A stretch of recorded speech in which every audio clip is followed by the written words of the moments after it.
So today we're going to start another important topic which I have also taught you from Carenza, which is actually gingival enlargement. So let's start it. Bismillahirrahmanirrahim. So basically, gingival enlargement, which basically it can also occur without any disease. It can be associated with many drugs, with many systematic conditions, with many systematic diseases. In that, actually, gingival enlargement can happen. So first of all, basically, we will study here about the terminologies like increase in the size of gingiva, which is actually the common feature of gingival disease. The accepted current terminologies for this condition is actually gingival enlargement, or you can say gingival overgrowth. Here we have classification either on the etiologic factors or pathologic changes.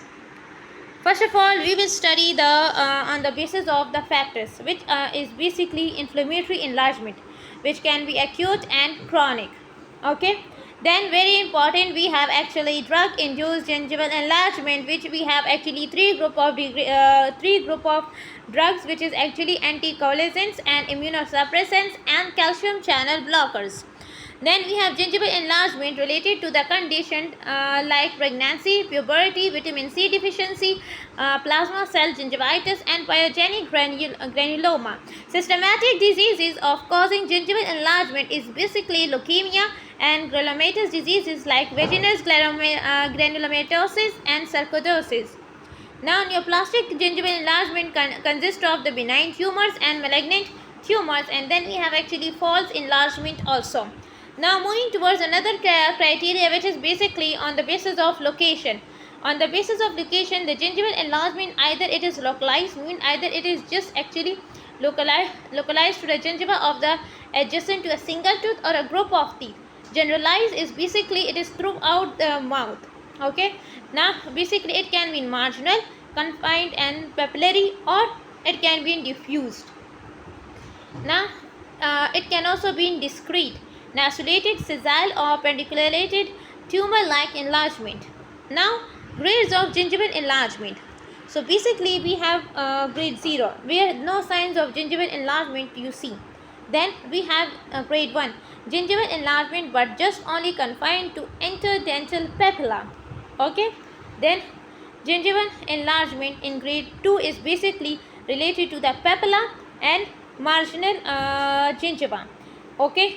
We have means now it is moving from papilla, interdental papilla, to the margins, and grade 3 actually covers the third quarters or more of the crown. Gingival enlargement, which is actually related to the inflammatory, actually it can be an acute, chronic, and the chronic changes are more common we have actually.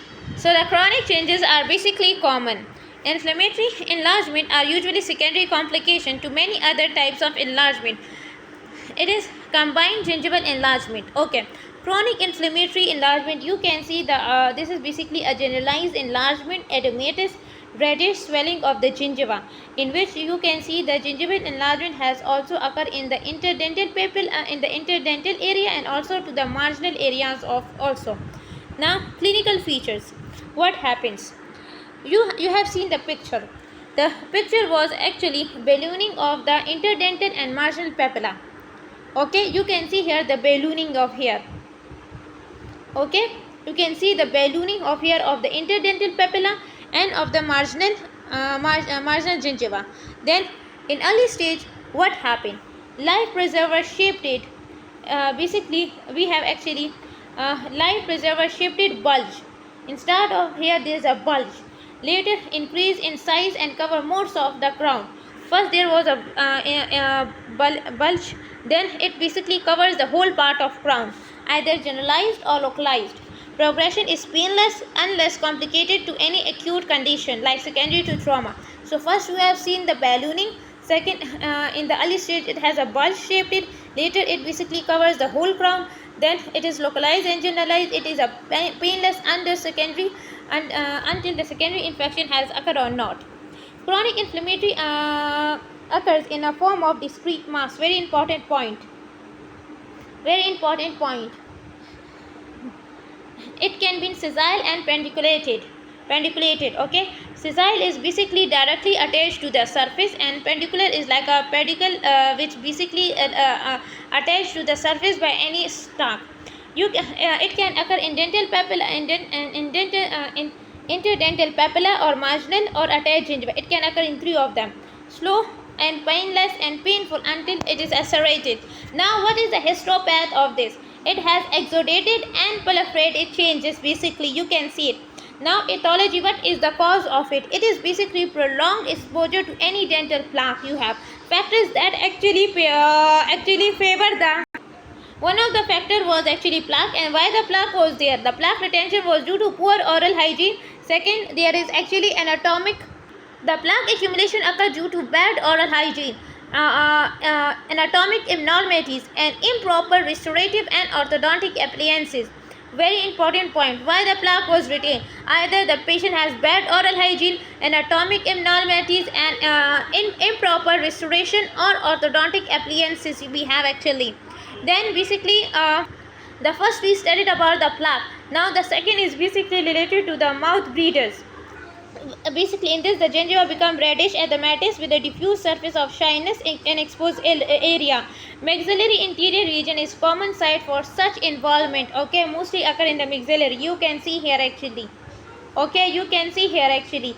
What happened to the patient? It was edematous and shiny surface, and mostly it was interior.